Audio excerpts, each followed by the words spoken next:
Hi, welcome. In this video, I want to respond to a social media post put out by Jeff Gellman of Solid Canine Training. And again, the same Jeff Gellman situation I profiled as part of my Flipping the Script series involving the bonker, okay, which generated tremendous firestorm throughout the dog training world, still echoing as controversies continue to unfold, confusion by way of those who identify as balanced dog training. And here in the social media post, I want to take just a moment to respond because, again, I talk about certain relationship dynamics, okay, pertaining to a process as it relates to certain tools, and even in terms of not being able to get tools off of dogs, okay? This whole thing with certain tools such as remote collars. So here, you hear Jeff Gellman again putting up this post. I want to talk about this for a moment. So the post here, he puts out social media, Facebook, goes as states here. Most people are asking, how soon can I get my dog off the remote collar? Instead of focusing on the real matter at hand, how much better can our lives be with this tool? If you're asking that question to begin with, chances are you're not believing in the process. And your dog will surely be first to call your bluff. So let's talk about the process because he mentions the process here.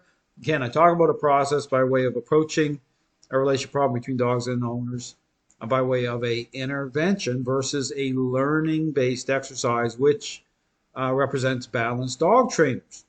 Balanced dog trainers, again, jumping into a relationship problem just like force-free trainers in terms of superficially motivating dogs to respond. Again, talk about this counterfeit picture that takes shape within the parameters of superficial responses. Trainers who, again, assume that the perceptions of dogs are changing the right way. But again, the question I put out to these trainers is, well, what's the criteria you're using to establish that the perceptions of dogs are actually changing the right way, leading to diminishment of unwanted behavioral issues within a superficial framework of response? What's the criteria? Well, understand, there is none, okay? The criteria that reveals and changes takes the form, again, I talk about influence and control, how they're reconciled through a intentional interaction-based method, which reconciles influence and control, changes perception of dogs the right way, approaches training for what it represents, a intervention, and again, having the right conversation by way, again, I talk about a power play, okay, being dialed into the relationship the right way, engaging dog's level, again, talk about this issue about stinking thinking, okay, in terms of the proactive role of influence to change perception. So again, when we talk about this, extends to, okay, certain tools. So again, this is where, again, I talk about type of spectrum here where you start, again, engaging process what represents a intentional interaction-based method.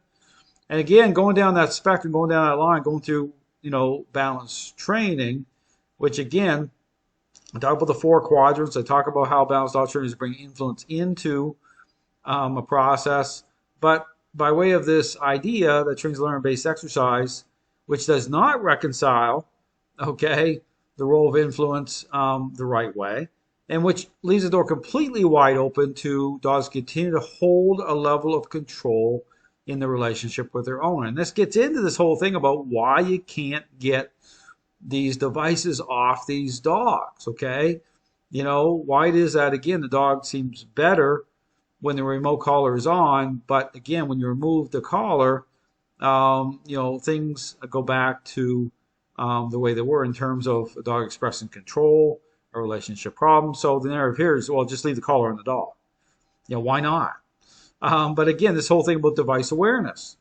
And so the goal here should be, okay, to establish the level of relationship change, to fade in at a level in which you move beyond devices. Devices can fade out. The crate can go away to a certain level. But again, understand that what you're dealing with here when you hear these, confused and compromised balanced dog trainers talk about certain devices or talk about a process. And again, all the issues that, again, I talk about in terms of, not fading in, perception of dogs not changing. But again, this goes down, right down to the criteria. Again, the question I put out is what's the criteria these trainers are using to establish the perception of dogs are actually changing the right way? What is it? And that's a question that these trainers need to answer because that's their entire understand that's their entire process. That's their foundation. That's their focal point when it comes to a standard to change. In terms of change, is within the framework of response itself. Again, I talk about that's not my focus. Okay, it's the actual interactions themselves. The relationship is the motivator. I get into that. So again, I just released a 6-part series. I'm getting into the fine details of what represents a process, the role of influence and control, being reconciled, the issue about stinking thinking being dialed in that way, which balanced doctrines are not dialed in that way. They're in a reactionary posture. They're bringing influence in by way of corrections. I talk about why that's problematic based again on the state of mind of a dog.